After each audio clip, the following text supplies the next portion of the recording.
नमस्कार दोस्तों, स्वागत है आप सभी लोगों का। आज के इस वीडियो में देखेंगे रेलवे असिस्टेंट, लोको पायलट एवं टेक्नीशियन का 13/8/2018 का फर्स्ट शिफ्ट का क्वेश्चंस मैथ का। दोस्तों देखिए, जो पेपर आता है उसमें 75 क्वेश्चन होते हैं और मिक्स क्वेश्चंस होते हैं।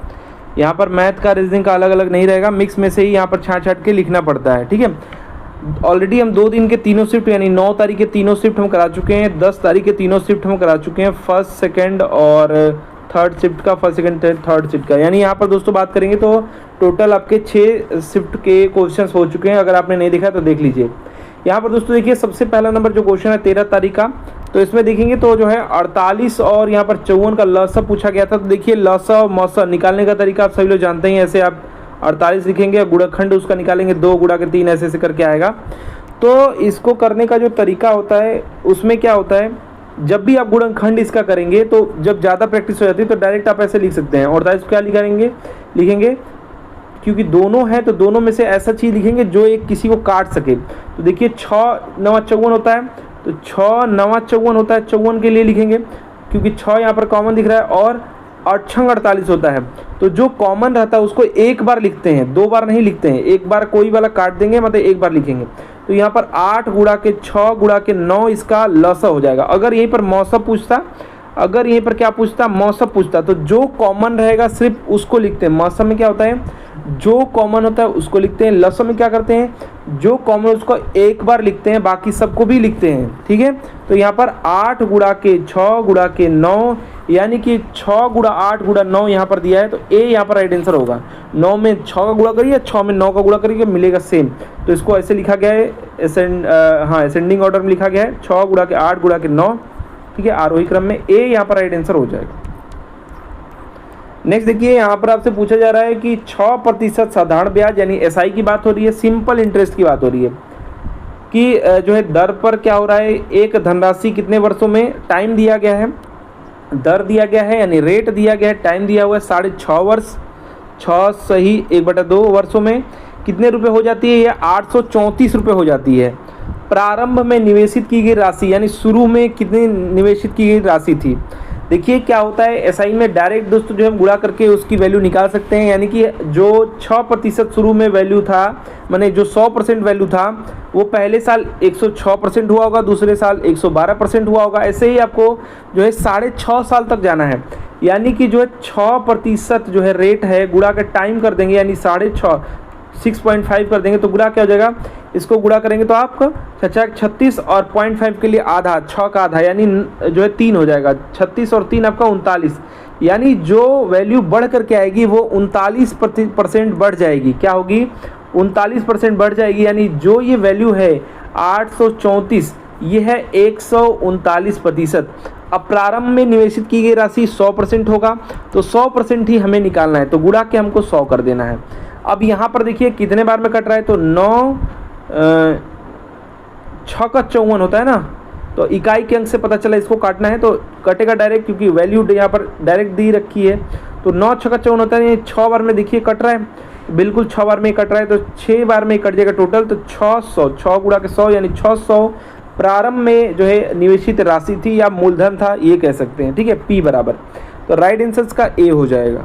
ठीक है, ये जो निकल के आ रहा था ये आपका मूलधन प्लस दोस्तों जो है साधारण ब्याज, यानी कि दोस्तों पी प्लस एसआई यानी ए, ये निकल के आ रहा था, टोटल अमाउंट है ये। नेक्स्ट देखिए, विष्णु जो है 12 मेज और कुछ कुर्सियां खरीदने के लिए 5000 रुपये खर्च करता है। एक मेज का मूल्य 50 रुपये है और एक कुर्सी का मूल्य 40 रुपये है। खरीदी गई कुर्सियों की संख्या और मेज का अनुपात बताना है। अनुपात बताना है और आप इससे ये भी पता लगा सकते हैं कितने कितने ये हैं। ठीक है, लेकिन अनुपात में ही लेके आना, तो अनुपात में ही कर लेते हैं। यहाँ पर ध्यान दीजिए क्या बोला जा रहा है, 5000 रुपये टोटल आपके हैं। अब इसमें सोचिए कि 12 जो है क्या है, 12 दोस्तों जो है आपकी कुर्सियाँ हैं। ठीक है, तो देखिए मान लेते हैं कि दोस्तों जो है 12 जो है मेज और कुर्सियाँ, माने यहाँ पर जो है हमको पता नहीं है कि कितना कौन सा होगा। ठीक है, हमको डायरेक्ट नहीं बताया गया है कि भैया इतना इसकी कुर्सी होगी, इतना इसका जो है मेज होगा, हमको डायरेक्ट नहीं बताया गया है। तो हम जब बिल्ली कुत्ता भी इसमें क्वेश्चन आता है, बिल्ली कुत्ता का भी आता है, रीजनिंग में भी, अर्थमेटिकल रीजनिंग में भी ऐसे क्वेश्चंस आते हैं। तो ऐसे क्वेश्चन का जो तरीका होता है कि हम मान लेते हैं कि पूरा का पूरा वो रहा होगा, ठीक है। इसको हम डायरेक्ट मान लेते हैं कि पूरा का पूरा ये रहा होगा। जैसे 12 मेज बोला है, तो 12 मेज दोस्तों हम मान लेते हैं कि 12 मेज रहा और इनका प्राइस जो रहा क्या रहा, 50 रुपये था। तो 12 मेज गुणा के 50 जब हम करेंगे तो क्या होगा, हमको जो मिलेगा पैसा वो इसमें से घटा देंगे, यानी हमको मिलेगा 12 25 60 होता है, यानी हमको मिलेगा 600 रुपया में हम 12 मेज खरीद लेंगे, ठीक है। हमको मेज का दाम दिया हुआ है, 600 रुपया हमारा खर्च हो चुका है, 12 25 60 एक ज़ीरो बढ़ा देंगे, तो यहाँ पर दोस्तों 600 रुपये खर्चा हो गया। अब देखिए कुर्सियों का दाम यहाँ पर बताया गया है कि यहाँ पर जो है क्या है, 40 रुपये है। कुर्सियाँ कितनी थी समझिएगा। अब जो पैसा बचा हमको 5000 में से ही सब करना है, तो इसमें से 600 रुपये घटा देंगे, तो जो पैसा बचेगा उसका कुर्सी खरीदे हम, ठीक है। क्योंकि यहाँ पर कुछ कुर्सियाँ का हमको पता नहीं है, वही कुर्सियाँ निकालना है, अनुपात में कर देंगे बस आंसर आ जाएगा। बस कुछ नहीं, जोड़ घटा गुणा भाग है इसमें बस। यहाँ पर देखिए 0 में से 0 0, यहाँ पर आपका 10 जाएगा, 10 में से 6 जाएगा तो आपका 4 हो जाएगा, और यहाँ पर आपका 4 हो जाएगा, यानी ये आपका 4400 रुपये, 4400 रुपया जो है ये रुपया आपका बचेगा, जिसको आपको क्या खरीदना है, कुर्सी खरीदना है। तो 40 रुपये का कुर्सी मिल रहा है, तो 40 से भाग दे दीजिए, तो 1 0 से इसको डायरेक्ट काट दीजिए, 4 एकम 4, फिर 4 एकम 4, 1 0 के लिए 1 0, यानी कि आपका 110 कुर्सी आप खरीदेंगे। क्या खरीदेंगे, 12 मेज, और मेज जो है 12 है और कुर्सी जो है 110 खरीदेंगे। बोला क्या है, अनुपात आपको बताना है, ठीक है। तो अनुपात क्या, अनुपात में भी आगे पीछे दिया होगा, कुर्सियों की संख्या मेज की संख्या का अनुपात, मैंने ऊपर कुर्सी लिखना है, यानी यहाँ पर लिखिए 110 कुर्सी और 12 मेज। तो इसको आप काटिए, तो इसको काटेंगे तो ये 55 हो जाएगा, 2 से काटेंगे तो ये 6 हो जाएगा। तो 55 बटा के 6 अनुपात है। अगर कुर्सियों की संख्या बोलेगा तो 110 और 12 मेज बताई है, राइट आंसर का बी हो जाएगा, ठीक है। क्या हो जाएगा, बी इसका सही उत्तर हो जाएगा। कुछ नहीं था इसमें, जोड़ भाग गुणा भाग था, मुझे तो लगा कि वो वाला लेके जाना, अनुपात में ले जाना है। नेक्स्ट देखिए यहाँ पर, पाइप ए किसी भरे हुए टैंक को जो है 28 घंटे में खाली कर सकती है। ये काफ़ी धाकड़ क्वेश्चन है और जैसे हम करते हैं वैसे ही ले जाएंगे, लेकिन समझिएगा कि कहाँ कैसे अप्लाई करते हैं ये आपको पता होना चाहिए। देखिए पहले ही घटाने वाला कर दिया है, क्योंकि भरी हुई टंकी कोई खाली कर रहा है। मान लेते हैं ए है, क्वेश्चन पढ़ते जाएंगे और उसका इक्वेशन बनाते जाएंगे। तो ए है जो कि माइनस करने वाला है, ठीक है। 28 घंटे में क्या कर सकता है, खाली कर सकता है किसी टंकी को, तो 28 खाली कर सकता है। बी क्या कर रहा है, उसी टंकी को क्या, या खाली टैंक को क्या कर सकता है, खाली रहेगा तब, ये भरा रहेगा तो 28 घंटे में खाली कर सकता है, माइनस वाला है ये। और बी जो है वो प्लस वाला है, जो कि खाली जब टंकी रहेगा तो 35 घंटे में भर सकता है। तो इनका जो हम क्या करते हैं, जब भी टंकी को लेते हैं तो इनका एलसीएम ले लेते हैं। तो 35 के हिसाब से अगर हम 70 ले लें तो 28 नहीं काट पाएगा, ठीक है। तो 70 का आप दुगुना ले लेते हैं तो 140 28 काट देगा 5 बार में। तो ए मान लेते हैं कि 140 का पूरा टैंक था। आगे देखिए क्या बोला जा रहा है, यदि चालू करने के बाद वैकल्पिक रूप से, वैकल्पिक मतलब पहले ये करेंगे फिर ये करेंगे, ठीक है, मतलब बारी बारी से। वैकल्पिक रूप से टैंक भरा होने पर अगर पाइप ए और बी एक के बाद एक घंटे के लिए लगातार खोल दिया जाता है तो टैंक को खाली करने में कितना समय लगेगा, समझिएगा। ये इसकी इफिशियंसी प्रति घंटा कितना हो जाएगा, -5, मैंने -5 नहीं 5 ही होगा, लेकिन हम घटा रहे हैं, मतलब ये खाली कर रहा है इसलिए हम माइनस लगाएं कि आपको दिमाग में बने। अच्छा ये क्या करेगा, ये +4 कर देगा, ठीक है। इफिशियंसी या कार्यक्षमता प्रति घंटा ये माइनस करेगा, ये प्लस करेगा। जब भी ऐसा क्वेश्चन आता है या खंभा वाला आता है जिसमें बंदर चढ़ता है सॉरी, जिसमें बंदर चढ़ता है, तो ऐसे क्वेश्चंस में क्या करना होता है, जब भी ऐसा क्वेश्चन आता है, थोड़ा सा छोटा में लिख दिए इसको, तो क्या करना होता है कि जब बंदर भी चढ़ता है जो पाइप पे, तो क्या करना होता है, जो ये वाला जहाँ से हम शुरू करते हैं, अगर वो घटाने वाला है, जैसे बंदर चढ़ रहा है और कितने देर में चढ़ जाएगा, तो जो इसकी चढ़ने की प्रति घंटा, मान लीजिए इतना स्पीड है चढ़ने का, फिर ये घिसकने का, तो हम इसको जो है डायरेक्ट घटा लेते हैं उसमें से। वैसे ही इसमें से भी, क्योंकि जब हम शुरू करेंगे तो क्या होगा कि पहले इसको चालू करेंगे तो डायरेक्ट ये भरी हुई टंकी को क्या करेगा, खाली कर देगा। क्योंकि हमको यहाँ पर क्वेश्चन में क्या करना है कि वैकल्पिक रूप से तो खाली जो भरा हुआ टंकी है, देखिए बोला जा रहा है कि वैकल्पिक रूप से भरे हुए टैंकों को जब खोलते हैं ए और बी को लगातार एक बार, मतलब एक बार इसको खोला वैकल्पिक रूप से, मैंने ए इसको खोलेगा तो इसको फिर बंद कर देगा, इसको खोलेगा इसको बंद कर देगा, ऐसे करता जाएगा। ठीक है, तो एक घंटे लगातार खोल, तो क्या करना है आपको, टैंक को खाली करने में, अगर भरा हुआ टैंक है तो उसको खाली करने में कितना समय लगेगा, तो हमको क्या करना है, पहले जो है डायरेक्ट इसको इसमें से घटा लेना है और हमको वहाँ तक पहुँचना है। ऐसे ही बंदर जब चढ़ता है उसमें भी करना होता है। इसको करेंगे जितना, तब आपको प्रैक्टिस करते करते पता चलेगा क्यों ऐसा कर रहे हैं और कब करेंगे, दिमाग में चलने लगता है। तो 5 इसमें से घटा देंगे, यानी 135 तक हमको पहुंचना है। अब समझिएगा, 2 घंटे में अगर हम बात करें तो ये पहले शुरू अगर हम चालू करें ए को, तो क्या करेगा, ये -5 कर देगा और हमको 140 घटाना है। और जब बी को हम चालू करेंगे तो +4 कर देगा, यानी 2 घंटे में क्या हो रहा है, -1 हो रहा है। 2 घंटे में खाली 1 लीटर कम हो रहा है।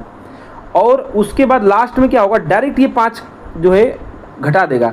तो हमको 135 तक हम इसीलिए गए हैं 140 में से, क्योंकि डायरेक्ट ये 5 घटा देगा। उसके बाद बी की ज़रूरत ही नहीं पड़ेगी, जब खाली हो गया तो फिर भरने की क्या ज़रूरत है।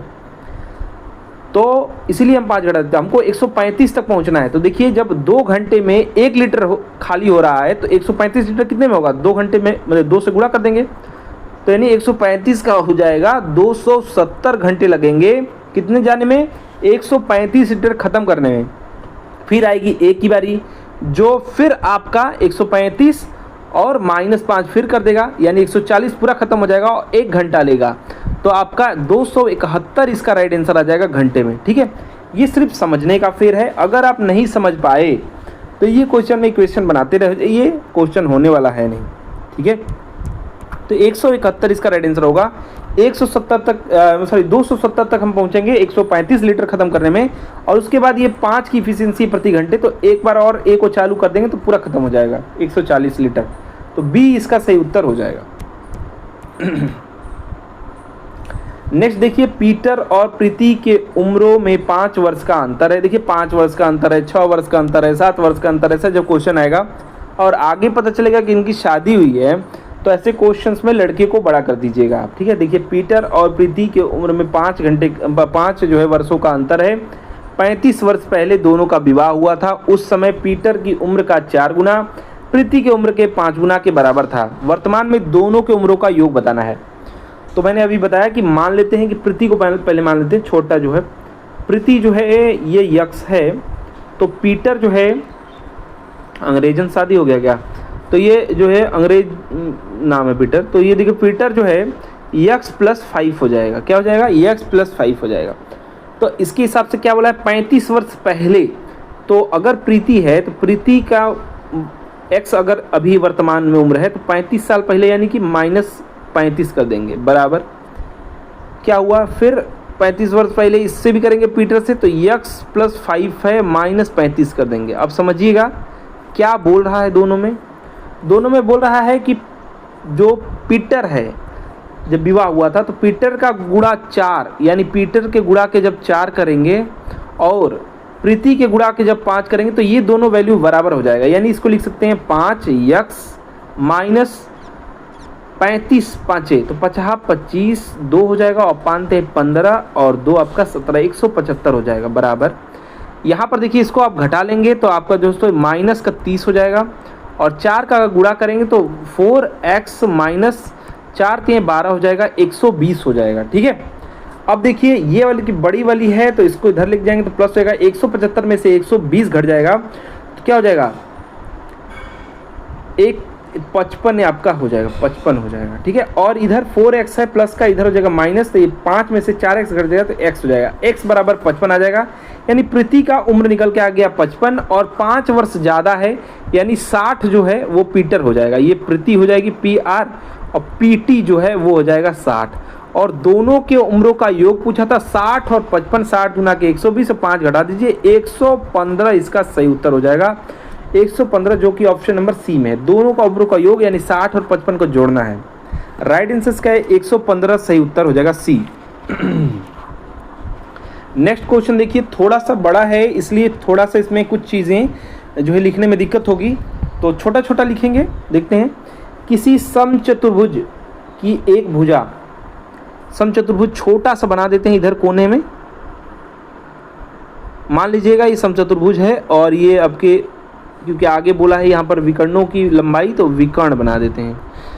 तो यहाँ पर नामांकरण कर दे रहे हैं, मान लीजिए कि ये ए हो जाएगा, ये बी हो जाएगा, ये सी हो जाएगा, ये डी हो जाएगा, और जो विकर्ण है उसको आप डी मान लीजिए। तो एक अगर डी है तो दूसरा आपका D2 हो जाएगा। तो यहाँ पर लिखने की जरूरत नहीं है, ये मान लीजिए D1 है और ये वाला आपका D2 है, ये वाला D2, ये वाला D1।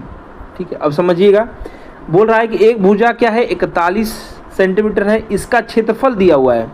तो क्षेत्रफल दिया हुआ है और पूछा क्या है, इनके विकर्णों की लंबाई का योग, यानी D1 प्लस D2 हमको पूछा गया है। क्या पूछा गया है हमसे? D1 प्लस D2 हमसे पूछा गया। तो यहाँ पर लिख दे रहे हैं D1 प्लस D2 हमको निकालना है।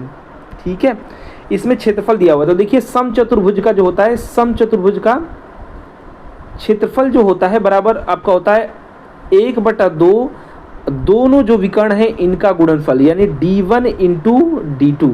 ठीक है, D1 इंटू D2 होता है।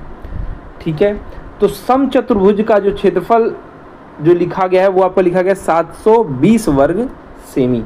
तो यहाँ पर लिख देंगे 720 और यहाँ पर देखिए ये गुणा हो जाएगा इधर 2।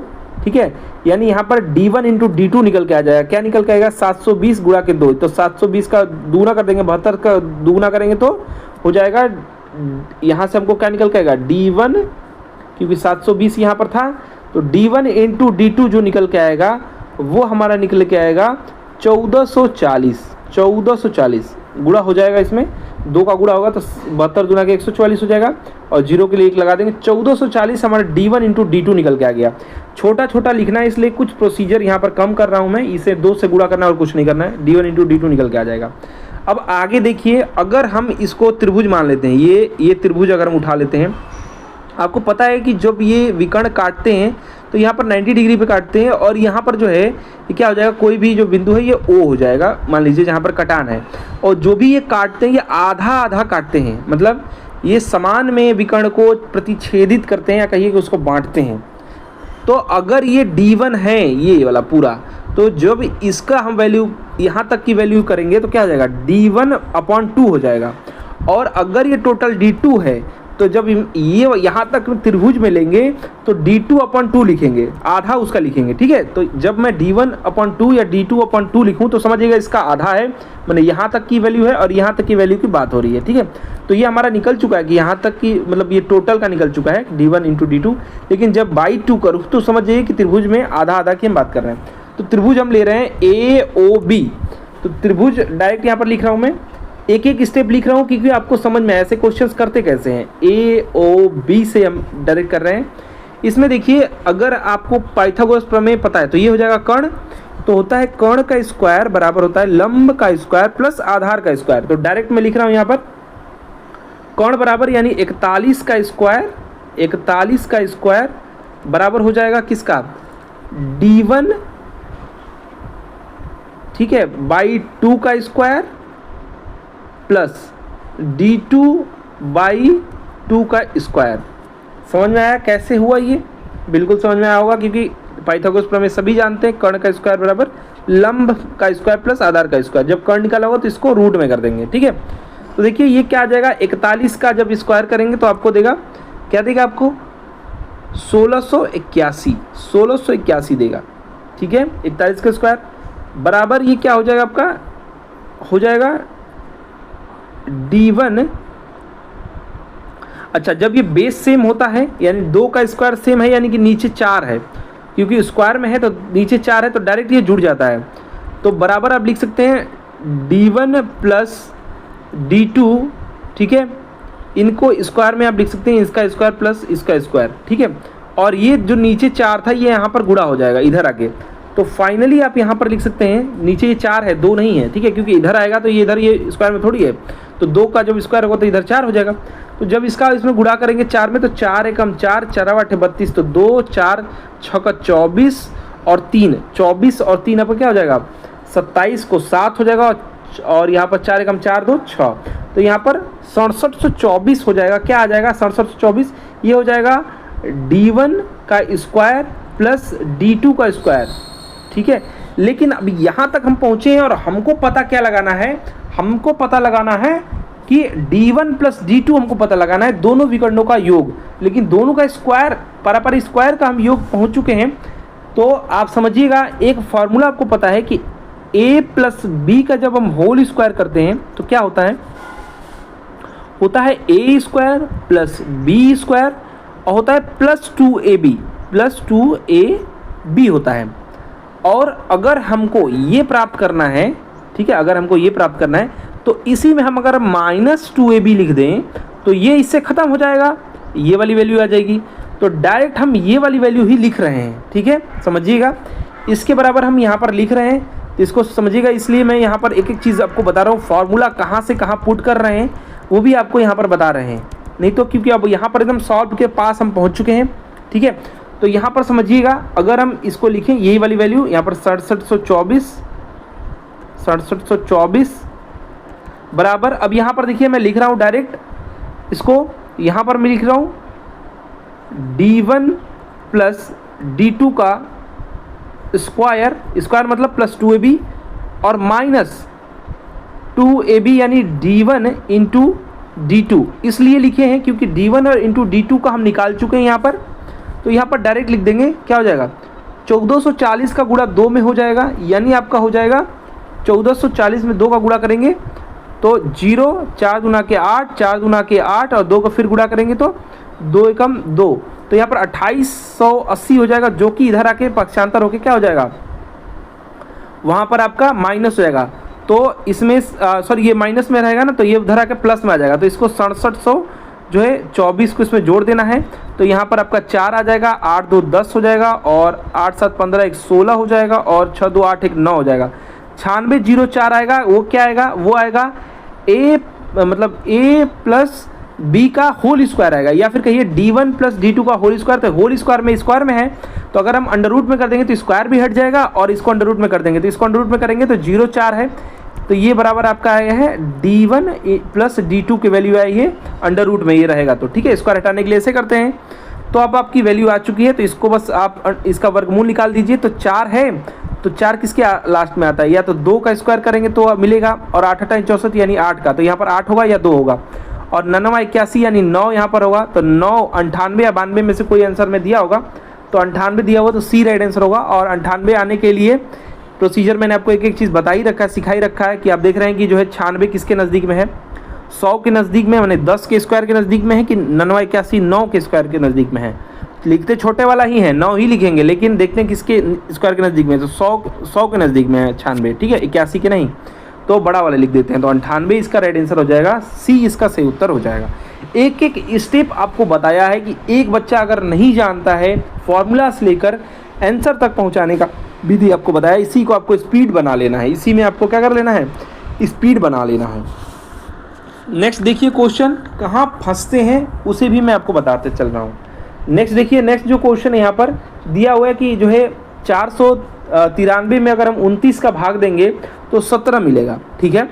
आगे बताया जा रहा है कि अब इसी को 493 में ही अगर हम देखिए, अगर 29 का भाग दें 17 मिल रहा है, अगर हम इसी में 17 का भाग दें तो हमको 29 मिल जाएगा। ये भी बात आप याद रखिएगा। जैसे 8 में गुणा हम 16 कर रहे हैं, सॉरी 16 में भाग हम 2 कर रहे हैं, ठीक है, तो हमको 8 मिल रहा है। उसी प्रकार से अगर हम 8 में गुणा 2 कर देंगे तो हमको 16 मिल जाएगा, ठीक है, वही समझिएगा। अब यहाँ पर कुछ पॉइंट्स का खेल है, उसे भी समझिएगा। तो देखिए, मान लीजिए 1000 कोई वैल्यू है, इससे अगर हम 10 से भाग दे रहे हैं तो क्या होगा, 0 से 0 काट देते हैं हम, लेकिन काटने का अर्थात ये है कि यहाँ पर हम पॉइंट लगा देते हैं, यानी ये 100 बन जाता है एक 0 के आगे, ठीक है। अगर हम नीचे वाली वैल्यू को बढ़ा दें, यानी यहाँ पर अगर हम क्या कर दें 100 कर दें, तो क्या होगा 2 अंकों पर पॉइंट लग जाएगा, यानी यहाँ पर लग जाएगा। तो छोटी वाली वैल्यू जो होती है, ऊपर वाली वैल्यू घट जाती है, जितना नीचे बढ़ाएंगे ऊपर आपका घट जाएगा। अगर हम इसी को इसी वाले विधि में लिखें कि अगर हम 493 है, 93 में अगर हम 17 का भाग दें, 17 का भाग दें तो हमको क्या मिलता, 29 मिलता, ठीक है। इसके कहने का मतलब यही है। अब आगे देखिए क्या बोला है, 4.93 इसी को कर दिया है।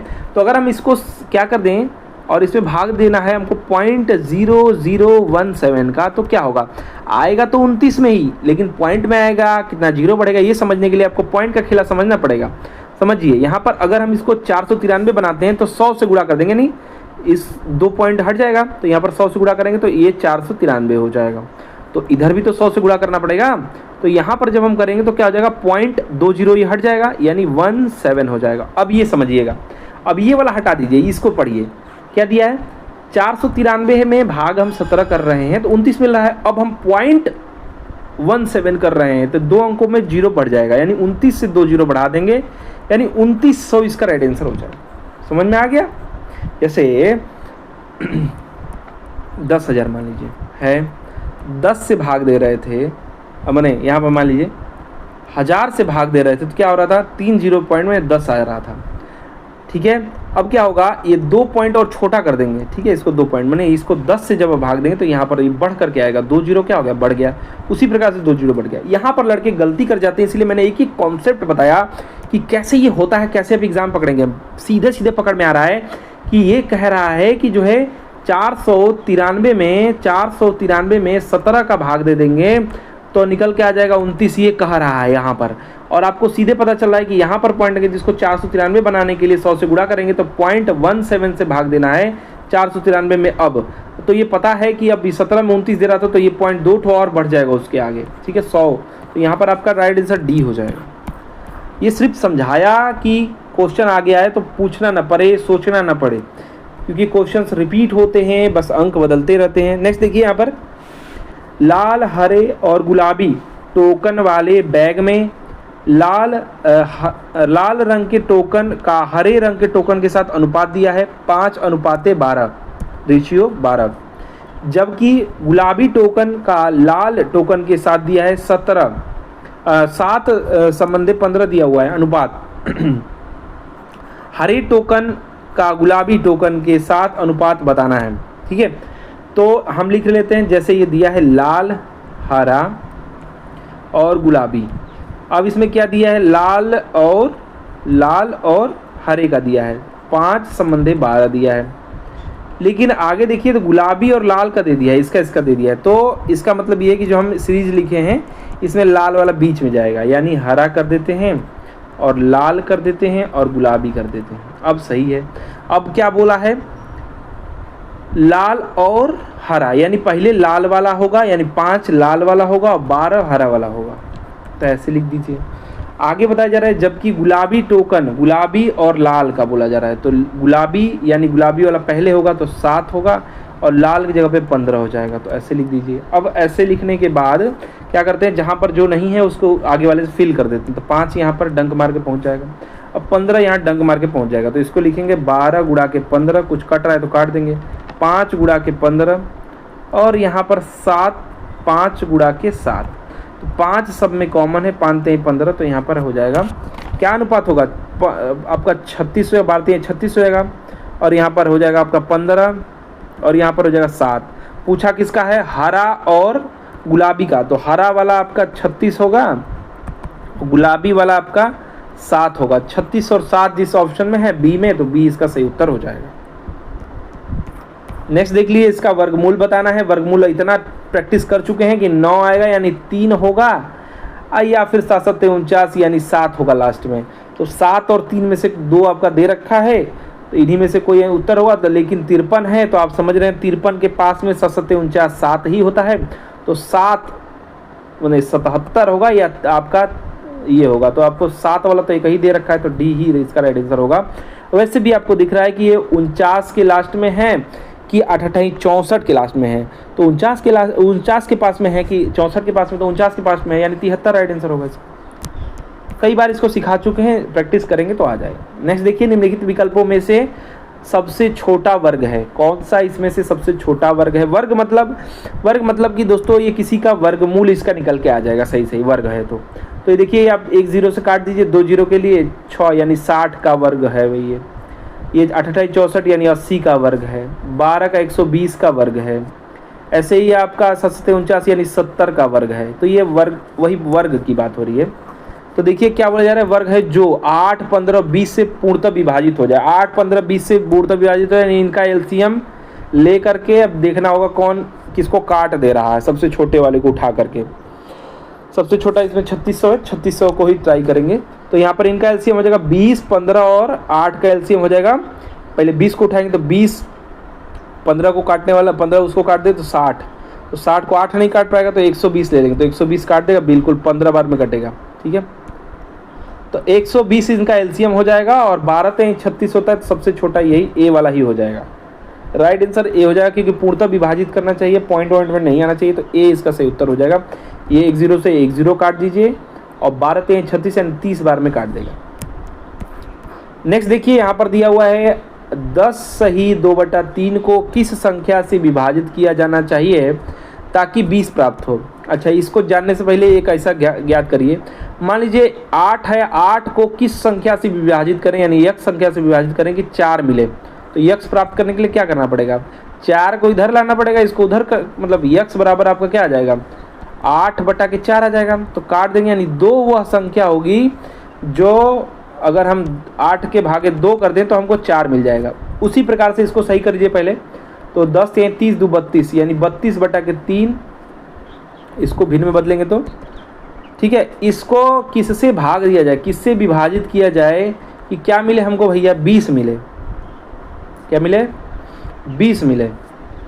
अब विभाजित करना है तो इसको इधर ले जाइए, इसको इधर ले जाइए, तो 32 है और बटा के 3 है, तो 3 में नीचे ही अब गुणा कर लेंगे, विभाजित करना है, ऊपर वाले को ही भाग देना होता है ना, तो नीचे का संख्या बढ़ा देंगे तो ऊपर कम हो जाएगा, तो 32 यहाँ पर कर देंगे बराबर यक्स हो जाएगा, यानी 32 बटा के आप 60 कर लीजिए और आप 4 से काटेंगे तो 4/8 32 और 15 चौके 60 होता है, तो 8/15 दिया है किसी ऑप्शन में, तो उसको आप टिक कर दीजिए, बटा के 15 में ही दे रहा है, तो सी यहाँ पर आपका सही उत्तर हो जाएगा। नेक्स्ट देखिए क्वेश्चन है, ये तो रीजनिंग का क्वेश्चन है, लेकिन जहाँ पर जो है वो सॉल्व कर दीजिए। 35 है, बोल रहा है यदि माइनस का अर्थ यहाँ पर भाग है, तो 35 भागे 7 लिख रहा है, मैं डायरेक्ट यहाँ पर लिख रहा हूँ, मैं भाग का अर्थ प्लस है, तो यहाँ पर पहले गुणा वाला है, गुणा का क्या दिया है, गुणा का अर्थ माइनस है, यानी -7 माइनस गुणा 14 है ना, तो माइनस लिख दे रहे हैं 14, और बोला जा रहा है कि जो भाग है, भाग का अर्थ प्लस है, तो प्लस क्या हो जाएगा 28। अब इसका मूल्य बताना है कितना निकल के आएगा, तो 7 5 35 होता है, 5 हो जाएगा, -14 हो जाएगा, और 14 दूना का 28 होता है, यानी 14 प्लस का यहाँ पर 14 हो जाएगा, तो 14 और 5, 14 और 5 कितना हो जाएगा आपका 19 राइट आंसर हो जाएगा। ए इसका राइट आंसर हो जाएगा। ठीक है, कुछ नहीं करना है, बस ये तो रीजनिंग का क्वेश्चन, लेकिन अर्थमेटिकल में आ जाता है ये सब, तो फंसाने के लिए देता है। मिक्स में आ गया था, प्रिंट हो गया था, लिखा गया था, तो कर दिया। नेक्स्ट देखिए आपका, समिता को 6 दिनों की एक बिक्री कार्यक्रम में कुछ धनराशि दी गई थी, परंतु उसे कार्यक्रम को 4 दिन और बढ़ा देने के कारण उसका प्रतिदिन औसत यात्रा भत्ता जो है कितना घट गया, वो आपका घट गया यात्रा भत्ता जो 56 रुपये घट गया। शुरुआत में उसे कितनी राशि दी गई थी, कुछ मिला था उसको बिक्री कार्यक्रम के लिए धनराशि 6 दिनों के लिए मिला था, लेकिन क्या हुआ 4 दिन जब बढ़ गया तो वो जितना भी धनराशि था शुरुआत में वो क्या हो गया 56 दोस्तों क्या हो गया, ये आपका घट गया। अब इसको इक्वेशन बनाएंगे तभी होगा। अच्छा समझिए, मान लेते हैं कि दैनिक भत्ता शुरू में उसको जो भत्ता मिला था दैनिक वो मिला था यक्स। अब क्या हुआ 4 दिन में क्या हुआ इसका जो है 4 दिन बढ़ने से अधिक बढ़ने से क्या हुआ इसका जो है 56 रुपये घट गया। तो अब यहाँ पर हम बनाते हैं, मान लीजिए 6 दिन के लिए दिया हुआ था तो 6 यक्स दैनिक भत्ता मिला था, तो बराबर क्या हुआ। अब दोस्तों देखिए 4 दिन और बढ़ गया यानी 10 हो गया, तो क्या हो गया वो हो गया 10 हो गया। और ये दोस्तों जो भी आपका भत्ता था, क्योंकि देखिए जो भी दिन था उसके हिसाब से भत्ता गुणा करके हमको मिला था यक्स के हिसाब से 6 दिन के हिसाब से, लेकिन अब क्या हुआ कि जो भत्ता था उसमें से 56 रुपये घट गया, तो भत्ता था हमारा यक्स, तो 10 दिन में क्या हुआ क्योंकि 4 दिन बढ़ गया है तो 10 दिन में क्या हुआ 10 का गुणा हो जाएगा यक्स माइनस 56 से, बस इसी को सॉल्व कर देना है, यक्स आपका निकल के आ जाएगा। अब यहाँ पर 6 यक्स का छोड़ दीजिए ऐसे 6 यक्स और ये हो जाएगा आपका 10 यक्स और ये हो जाएगा 10 का गुणा करें तो 560। ठीक है, अब इसको इधर लेके आ जाइए तो 560 और इधर क्या हो जाएगा, ये 10x में से ये 6x घट जाएगा, इधर हो जाएगा तो माइनस का हो जाएगा, तो हो जाएगा 4x बराबर 560। तो यानी x बराबर आपका 4 से ये कट जाएगा, तो आप जो है काटिए, 4 एकम 4 और आपका एक आ जाएगा 4 चौके 16, यानी दोस्तों दिख रहा है आपका 140 जो हो जाएगा, क्या हो जाएगा जो है दैनिक भत्ता 140 रुपये के हिसाब से इसको मिला था। अब देखिए शुरुआत में उसे कितनी राशि दी गई थी, तो शुरुआत में उसको 6 दिन के लिए मिला था, प्रतिदिन हम माने थे जो दैनिक भत्ता था वो x, तो x गुणा के 6 तो आपका 14 14 28 14 42 14 56 14 5 70 14 6 84, यानी 840 रुपये उसको मिला था। ठीक है, अब अगर हम बात करेंगे कि अब दैनिक कितना हो गया, तो इसमें से 140 में से इसका 56 घटा दीजिए। दैनिक भत्ता जो है अब पूछ दे अगर, तो आप घटा करके पता कर देंगे, 10 में से तो 4 हो जाएगा, यहाँ पर आपका 13 हो जाएगा, तो 13 में से 5 जाएगा तो 8 5 13 होता है, तो आपका 8 हो जाएगा, तो यहाँ पर 84 रुपया अब हो गया है। ठीक है, 10 दिन का, वैसे आप 10 दिन का ऐसे 10 से भाग कर देंगे तो भी आपका 84 रुपये निकल के आ जाएगा। 840 पे इसको मिला था, सी इसका राइट आंसर हो जाएगा।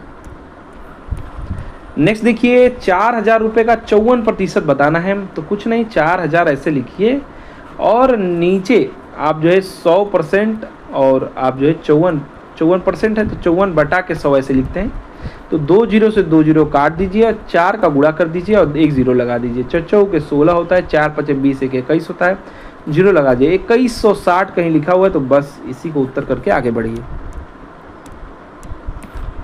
नेक्स्ट देखिए, दो संख्याओं का अनुपात 15 संबंधी 11 है, यदि उनका महत्तम जो है 13 है तो संख्याएं ज्ञात करें।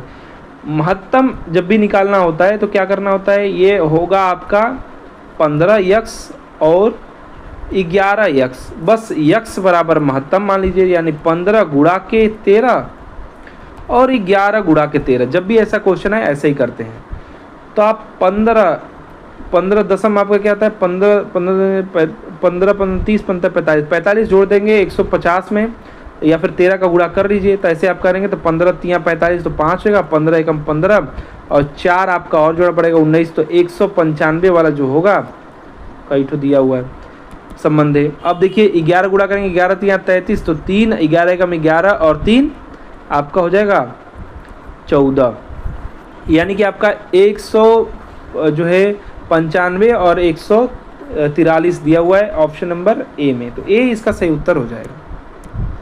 ये बस गुणा भाग का क्वेश्चन है। नेक्स्ट देखिए, यहाँ पर कोई क्वेश्चन आपका थोड़ा सा टाइम टेकिंग वाला दिया है, नहीं तो ज़्यादातर क्वेश्चन आपके आसान ही है। नेक्स्ट देखिए, यहाँ पर जो है 13 वर्ष पहले राम की जो उम्र है सनी की उम्र की दोगुनी थी।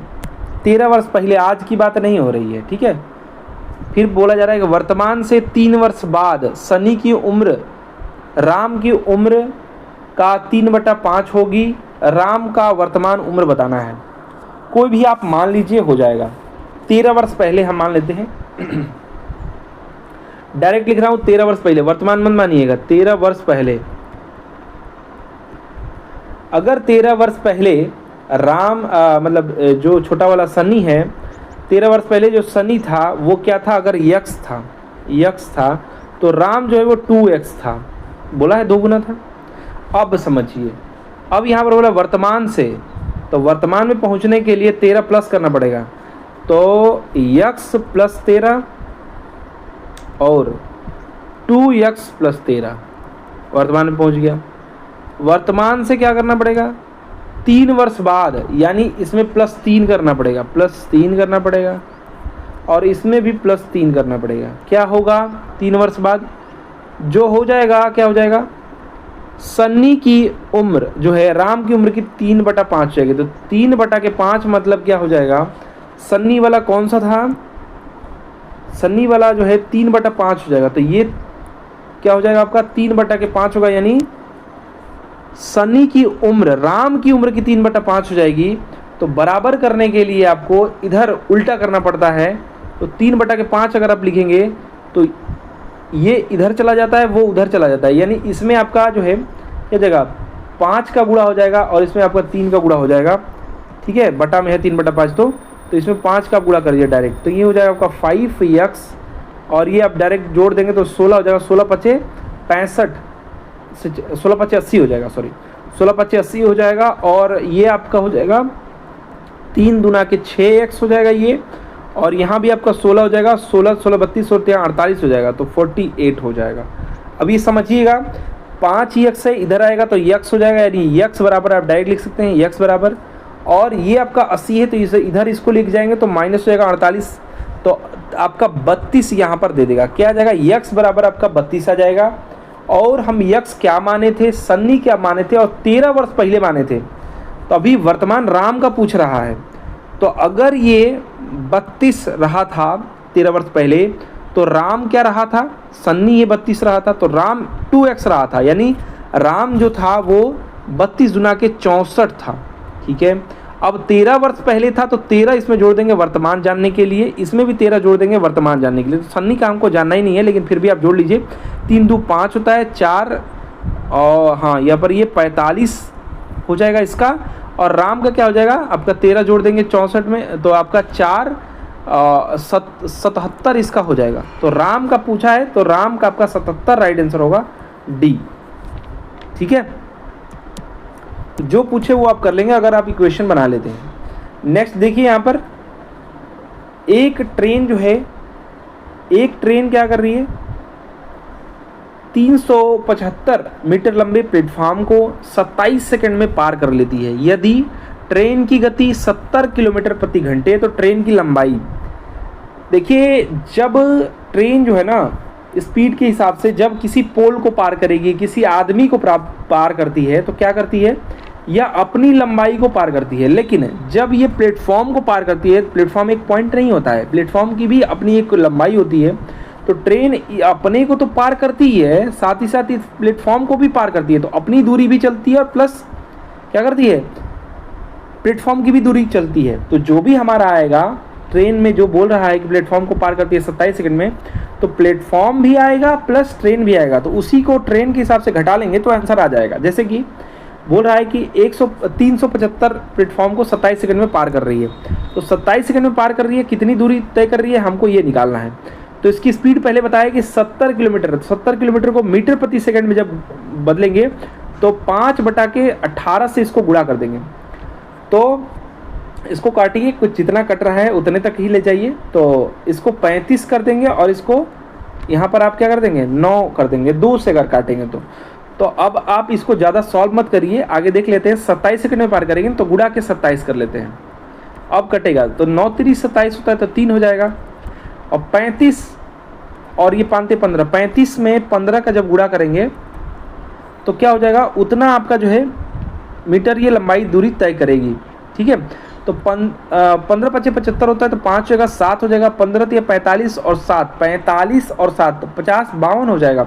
तो 1525 की दूरी दोस्तों ये तय कर रही है। लेकिन समझिएगा यहाँ पर ऑप्शन में भी दिया हुआ है, अगर आप 1525 मार के भाग गए फंस जाएंगे।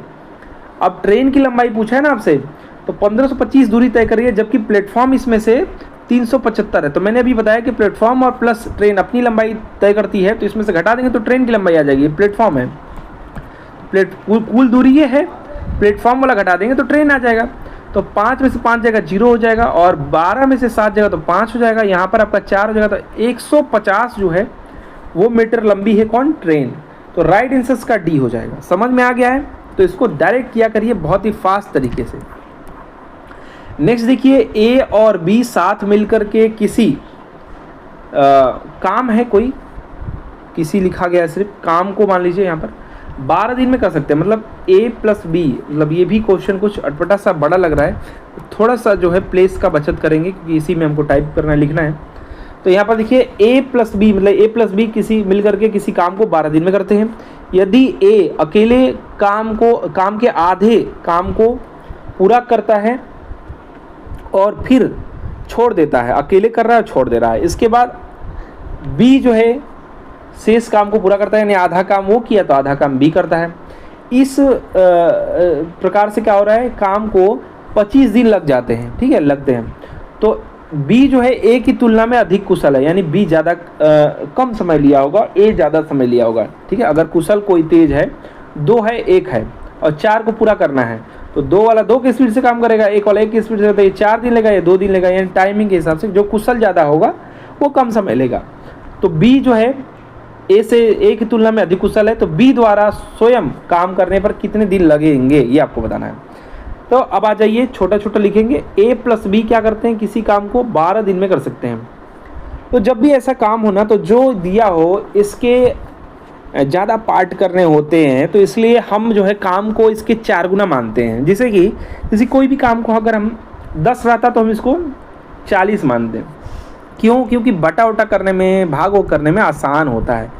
अब ये नहीं मानेंगे काम को क्यों आप 48 मान लिए, जिससे काम को हम पूरा टोटल 48 मान लेते हैं, 48, क्योंकि ज़्यादा बड़ा भी नहीं है। आप कुछ भी मान सकते हैं, 60 मान सकते हैं, 12 से कटने वाली कोई भी संख्या आप ऊपर मान सकते हैं, लेकिन ज़्यादा बड़ा मांगेंगे तो काटने कूटने में गलती होगी। ठीक है, अब यहाँ पर देखिए, तो अगर टोटल काम 48 है, ठीक है, तो क्या हुआ, तो जो है इसी काम को मान लेते हैं कि जो ए है वो क्या कर रहा है, कितना टोटल, तो हमको काम पता है कि जो है 25 दिन लग रहे हैं। तो अगर ए जो है काम, या बी जो है, क्योंकि बी कुशल है ना, बी कौन कुशल है इसमें, इसमें कुशल है बी, यानी बी अगर जो है ए अगर एक्स लेगा ना, तो 20 जो है वो उसमें से जो 25 होगा, 25 में से जो भी आपकी वैल्यू होगी वो उसमें से घट जाएगी। अगर ए कुशल है तो बी वाला कम होगा, और सॉरी बी कुशल है तो बी वाला कम दिन लेगा। ठीक है, तो यहाँ अगर हम मान लेते हैं कि जो यक्स जो है, मान लीजिए 24 काम करता है क्योंकि आधा काम करना है, तो अगर क्या करेगा, ये क्या करेगा, ए जो है स्पीड इसकी कुशल है ना, तो मान लेते हैं कि जो है ए बी ज़्यादा कुशल है, तो बी को हम मानेंगे यक्स। ठीक है, तो यक्स एक ए यहाँ पर लिख रहा हूँ मैं, बी यहाँ पर लिख रहा हूँ, तो यहाँ पर 24 काम कर रहे हैं, आधा आधा काम कर रहे हैं, तो यक्स हम मान रहे हैं बी को, तो ये हो जाएगा आपका 4, क्योंकि क्यों 4 लिया ये आपको बताते हैं। तो ये क्योंकि 12 दिन में काम को कर ले रहे थे और 48 काम है, तो 4 की स्पीड से काम कर रहे हैं ना, ये दोनों मिलकर के 4 की स्पीड से काम कर रहे हैं। और हमको पता चल चुका है कि बी जो है तेज है। ठीक है, बी क्या है, तेज है।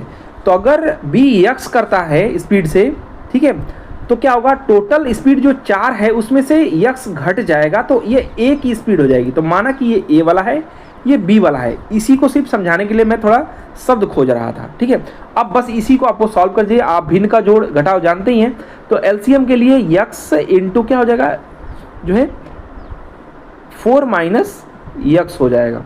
तो अब जानते हैं कि ये इससे कट जाता है, यक्स का हो जाता है, तो आप हो जाएगा 24 यक्स। ठीक है, प्लस, और आप जानते हैं कि ये इससे कट जाएगा तो इसका इसमें गुणा हो जाएगा, तो 24 चौके क्या होता है, 24 चौके होता है 96, 96 माइनस, और ये 24 का गुणा होगा तो 24 हो जाएगा। अब ये समझिए यक्स, तो 24 यक्स माइनस का है, 24 यक्स प्लस का है।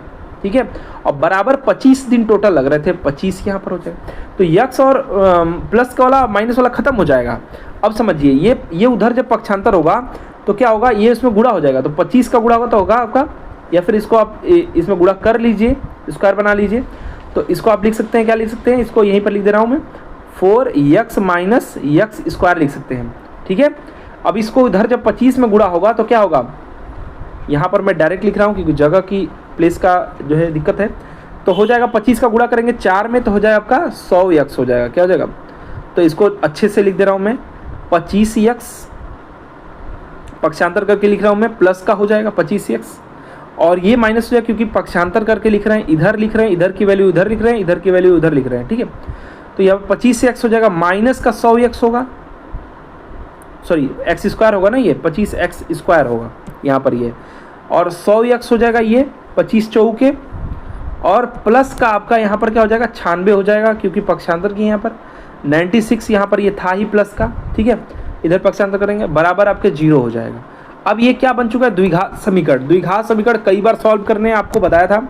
ठीक है, गुणा करके क्या लाना है आपको, 96 लाना है, लेकिन 96 नहीं लाना होता है क्योंकि 25 का यहाँ पर गुणा होगा। ठीक है, तो 25 का 96 का गुणा करेंगे तो क्या मिलेगा आपको, 25 का और 96 का गुणा करेंगे वैसा आपको गुणनखंड करना है। तो आपका 25 का 96 का गुणा करेंगे तो आपको 6 चौके 24 यानी कि 24 जो है 100 इसका राइट आंसर आएगा अगर गुणा करेंगे तो 2400 का ऐसा आपको गुणनखंड करना है जिसको आपको जो है सॉल्व करने पे या जोड़ने घटाने पर आपको 100 मिले। तो अगर हम 60 और 40 ले लेते हैं तो अब x की वैल्यू यहाँ पर हम सॉल्व करना नहीं बताएंगे, ठीक है। तो इसकी आएगी माइनस, अगर हम 60x ले लेते हैं और माइनस हम 40x ले लेते हैं, ठीक है, तो हमको 100 माइनस का x मिल जाएगा। तो इसके हिसाब से x की वैल्यू जब आएगी 60/25 आएगी, यानी इसको 12/5 लिख सकते हैं। और यहाँ पर जो x की वैल्यू आएगी वो 40/25 आएगी, जिसको हम 8/5 लिख सकते हैं, ठीक है। आपको पता है कि b द्वारा यहाँ पर क्या बोला, स्वयं काम किया गया, तो जो बड़ा वाला वैल्यू रहेगा उसी को आप लेंगे क्योंकि b ज़्यादा कुशल है। तो 12/5 आप लेंगे तो 48 को जब आप 12/5 से करेंगे तो 5 ऊपर चला जाएगा। तो 12 48 में बरचौ 48 यानी 4 पर 20 यहाँ पर दिन लगेंगे। कितना लगेंगे? 20 दिन लगेंगे, ठीक है। तो 20 इसका राइट आंसर हो जाएगा। एक एक स्टेप आपको बताया, कहीं भी फंसने की संभावना नहीं है। सी इसका राइट आंसर हो जाएगा। नेक्स्ट देखिए, किसी समचतुर्भुज में, फिर वही समचतुर्भुज वाला आ चुका है और उसी तरीके से समचतुर्भुज बनाएंगे, लेकिन यहाँ पर क्वेश्चन विकर्णों की लंबाई क्या होगी ये आपको बताना है।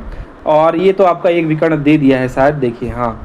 तो इसमें देखिए एक समचतुर्भुज है, मान लीजिए ये है और ये आपका विकर्ण है। तो मैंने आपको बताया था कि जो है क्या बताया, इसमें एक भुजा 13 यहाँ पर दे रखा है, कर्ण वाला दे रखा है। और ये मान लीजिए ओ है, ये ए है, बी है, सी है, डी है। तो इसका काम नहीं है तो आप उसको लिखिए ना लिखिए।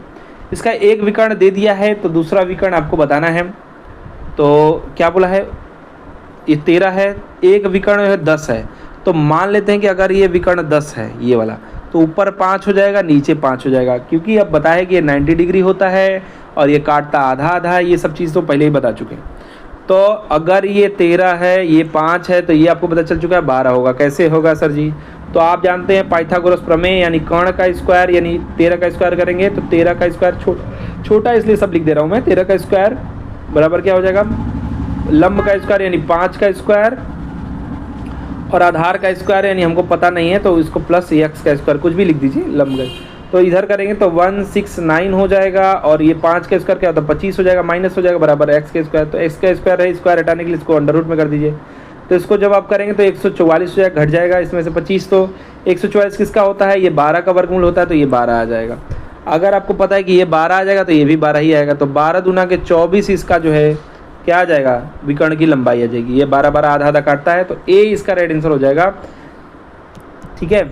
बहुत ही आसान था। नेक्स्ट देखिए, रथिन की वर्तमान आयु 16 वर्ष है। 16 वर्ष है, रथिन आर लिख दे रहा हूँ मैं, ठीक है, 16 वर्ष है। और उसके चचेरे भाई का वर्तमान आयु 7 वर्ष है। इसके चचेरे भाई है, सी एच लिख दे रहा हूँ, ब्रदर सी एच ब्रो, ठीक है, या कजिन ब्रो, सी ब्रो, कुछ भी लिख दीजिए, 7 वर्ष है। कितने वर्ष बाद रथिन की उम्र चचेरे भाई की उम्र का 1.5 गुना होगा? इसका उम्र इसका 1.5 गुना होगा। तो जो भी 1.5 गुना वाला होगा इसी में से कुछ गुना बताना है। 4 ऑप्शन तो दिए हुए होते हैं आपको। अब कितने गुना है तो अब करके देख लीजिए। अगर हम 12 साल बाद मान लेते हैं कि 1.5 गुना हो जाएगा, ठीक है, तो देख लेते हैं 1.5 गुना हो क्या रहा है। 12 अगर इसमें प्लस कर देंगे, ऑप्शन ए से चल रहा है, 16 में अगर 12 प्लस कर दें तो 8 हो जाएगा, ये 28 हो जाएगा। और इसमें भी 12 प्लस होगा क्योंकि ये भी तो बढ़ेगा। 12 और 7 आपका हो जाएगा 19। क्या ये इसका 1.5 गुना है? तो 19 का आधा जब करेंगे तो 19 है अब प्लस आधा, 9 दूनी 18 होता है, 9.5 जोड़ेंगे तो 9.5 में आना चाहिए। 9.5 में तो ये है ही नहीं, यानी ये वाली वैल्यू तो होने वाली नहीं है। बी से ले लेते हैं, बी में क्या होगा, 11 बोल रहा है तो 11 जोड़ देते हैं, 7 27 हो जाएगा। और इसमें भी 11 जुड़ेगा, 11 और 7 आपका 18। क्या इसका 1.5 गुना है? बिल्कुल 1.5 गुना है। 1.5 से गुणा करके देखिए, क्योंकि 18 एकम 18 और 18 आ का आधा 6, तो 18 और 6 आपका 27, और सॉरी 18 का आधा 9, तो 9 दोस्तों, और ये दोनों मिला देंगे तो 27 हो जाता है। तो 1.5 गुना यहाँ पर आपका 27 हो जा रहा है, तो बिल्कुल सही है, बी वाला सही उत्तर हो जाएगा, ठीक है। 18 का उल्टा, अरे 18 का आधा 9 होगा, ठीक है, मिस्टेक हो जाती है लिखने में, ठीक है। तो यहाँ पर आपका जो बी राइट आंसर हो जाएगा। इस 1.5 गुना हो जाएगा 11 साल बाद। नेक्स्ट क्वेश्चन देखिए यहाँ पर, किसी कक्षा के सभी 10 लड़कों की एक परीक्षा में दोस्तों क्या कर रहे हैं, 10 लड़के हैं सभी जो प्राप्तांक पा रहे हैं औसत 15 था, जबकि कक्षा के सभी छात्रों का मतलब छात्र छात्रा दोनों, लड़का लड़की दोनों का इसी परीक्षा में औसत प्राप्तांक 16.2 है। तो कक्षा में सभी छात्राओं यानी गर्ल्स का बताना है। बॉयज़ बताया है कि 10 गो हैं, टोटल बताया है, टोटल स्टूडेंट बताया है कि 25 ठो हैं, और गर्ल्स आपको यहाँ से पता चल जा रहा है कि 15 हैं। कैसे, 10 ये हैं, 25 टोटल है, तो इसमें 10 घटा देंगे तो गर्ल्स 15 निकल के आ जाएगा। औसत क्या होता है, इन दोनों का गुणनफल होता है प्राप्तांक और इनकी कितनी संख्या है। तो लड़कों का जो औसत हो जाएगा 15 गुणा कर देंगे, तो यहाँ पर आप 10 में 15 गुणा करेंगे तो 150 लड़कों का औसत प्राप्तांक हो जाएगा। टोटल प्राप्तांक आपका हो जाता है 25 टोटल छात्र छात्रा है, और औसत प्राप्तांक है 16.2। 25 का जब हम गुणा करेंगे 16.2 में, 25 दूना के 50 होता है, तो यहाँ पर 0 हो जाएगा। और 25 छः का होता है 150। एक सेकेंड, 25 चौके क्या होगा आपका, हाँ 25 छः का 150, और 5 आपका बचा हुआ था ना यहाँ पर, तो 150 और मतलब 155 हो जाएगा। 155 के लिए 5 लिखेंगे, 15 आपका हासिल हो जाएगा। ठीक है, उसके बाद 25 से कम 25 और 15 आपका 40 हो जाएगा, और 25 से कम 25 और 15 आपका 40 हो जाएगा। ठीक है, यानी यहाँ पर टोटल इनका इतना आया। अब गर्ल्स का कितना प्राप्तांक होगा ये निकालने के लिए बॉयज़ का टोटल में से घटा देंगे। तो 150 अगर आप इसमें से घटा देते हैं, 150 अगर आप इसमें से घटा देते हैं तो आ जाएगा आपका यहाँ पर क्या आएगा, ये तो आपको पॉइंट यहाँ पर लग जाएगा ना, क्योंकि यहाँ पर ये देखिए पॉइंट 16.2 था। तो यानी कि आप जो है 405 में से 150 अगर आप घटा देते हैं तो ये 5 में 5 ही यहाँ से 5 दे देगा, 10 में से ये आपका जाएगा 5, तो 10 में से 5 जाएगा तो आपका 5 हो जाएगा ये, और ये 3 है, 3 में से 1 जाएगा तो आपका 2 हो जाएगा, तो यानी 255 देगा। 255 क्या हो जाएगा, ये गर्ल्स का प्राप्तांक हो जाएगा टोटल। क्या हो जाएगा, टोटल। अब हम लड़कियों का दोस्तों जो है औसत निकालने के लिए उनकी संख्या से इसमें भाग दे देंगे। तो 255 में 15 से भाग देंगे तो 15 से आप डायरेक्ट काटेंगे तो 17 बार में कट जाएगा, और छोटा छोटा करके काटना चाहते हैं तो आप जो है 5 से काटेंगे तो 5 3 15 हो जाएगा, 50 25 और 5 कम 5, और देखिए 17 तिया 51 होता है, तो 3 से काटेंगे 17, यहाँ पर राइट आंसर हो जाएगा, बी इसका सही उत्तर हो जाएगा। नेक्स्ट देखिए, ये क्वेश्चन है आपका चार्ट वाला। इस क्वेश्चन में दोस्तों अगर आप देखें तो क्वेश्चन दिया है कि दक्षिण में पार्टी ए द्वारा, तो दक्षिण कहाँ है, ये है, पार्टी ए द्वारा यानी ए द्वारा कितने प्रतिशत दशमलव के स्थान पर पूर्ण जो है ये सीट जीता है, पूर्णांक में आपको बताना है। तो यहाँ पर दिया हुआ है, तो इसमें अगर आप बात करें दक्षिण में से बताना है ना, तो 40 जीता है टोटल, अगर आप जोड़ें तो कितने में से, यहाँ पर देखिए तो 3 यहाँ पर हो जाएगा, और नहीं 3 नहीं और 6 भी तो है, 6 है 1 है, तो जोड़िए इसको, 4 ये 6 3 9 9 1 10, 10 को 0 हो जाएगा। अब यहाँ पर हो जाएगा 4 और 8 8 4 12 1 13, यानी 130 में से 40 जीता है। तो यहाँ पर 40 जीता है कितने में से, 130 में से, प्रतिशत के लिए 100 से गुणा कर दीजिए। ठीक है, तो यहाँ पर आप इसको काट दीजिए और 400 में बस 13 का गुणा कर दीजिए, तो 13 13 13 26 13 39 13 39 हो जाएगा, तो 39 है, 1 आएगा 0 हो जाएगा। फिर आप यहाँ पर 0 बढ़ाएंगे, यहाँ पर 0 हो जाएगा, तो आपका 30 हो जाएगा। तो 13 26 39 39 52 तेरे पर 65 63 78 91 93 91, तो यहाँ पर लगभग 30.7 के समथिंग में अभी बढ़ता जाएगा। तो आप कर सकते हैं कि जो है बी वाला सही उत्तर यहाँ पर हो जाए, कह सकते हैं ऐसा, 7 समथिंग में आता जाएगा। अब कितने पे कट रहा है उसको छोड़िए, बी इसका सही उत्तर हो जाएगा। तो देखिए दोस्तों, ये 13 तारीख का जो है फर्स्ट शिफ्ट था, 13/8/2018 का एलपी टेक्नीशियन का। आशा करते हैं दोस्तों कि हमारा प्रयास, हमारा वीडियो पसंद आया होगा। वीडियो को अधिक से अधिक लाइक शेयर कीजिएगा, और साथ ही साथ ऐसे ही प्रैक्टिस सेट और प्रीवियस ईयर पेपर सॉल्व के लिए इस चैनल को सब्सक्राइब करके बेल आइकन को ऑन कर दीजिए। हमारा वीडियो देखने के लिए धन्यवाद। Please like and share. धन्यवाद।